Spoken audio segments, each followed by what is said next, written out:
ರಾಜೀವ್ ಗಾಂಧಿ ವಸತಿ ಯೋಜನೆ ಮನೆಗಳಿಗೆ ಗ್ರಹಣ 6 ವರ್ಷದಿಂದ 12,153 ಮನೆಗಳ ನಿರ್ಮಾಣ. ಆದರೆ ತಿಂಗಳ ಕಾಲಾವಧಿಯಲ್ಲಿ ಹಣ ಕಟ್ಟಲು ನೋಟಿಸ್ ಅಂತ.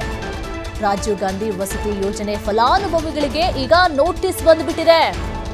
ಫೈನಾನ್ಸ್ ಮೂಲಕ ಸಾಲ ವಿತರಣೆಗೆ ಅಧಿಕಾರಿಗಳ ವ್ಯವಸ್ಥೆ. ಮನೆ ಸಿದ್ಧವಿಲ್ಲದೆ ಲೋನ್ ಅನ್ನು ತೆಗೆದುಕೊಳ್ಳೋದಿಲ್ಲ ಅಂತೇಳಿ ಜನ ಹೇಳ್ತಾ ಇದ್ದಾರೆ.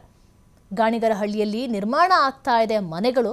ಬೆಂಗಳೂರು ಉತ್ತರ ತಾಲೂಕಿನ ಗಾಣಿಗರಹಳ್ಳಿ 6 ವರ್ಷದ ಹಿಂದೆನೇ 1 ಲಕ್ಷ ಹಣ ಕಟ್ಟಿದ್ದಾರಂತೆ ಜನ.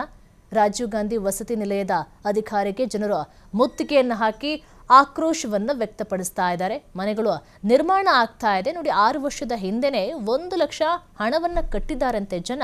ರಾಜೀವ್ ಗಾಂಧಿ ವಸತಿ ನಿಲಯದ ಅಧಿಕಾರಿಗಳಿಗೆ ಜನ ತರಾಟೆಗೆ ತೆಗೆದುಕೊಂಡಿದ್ದಾರೆ.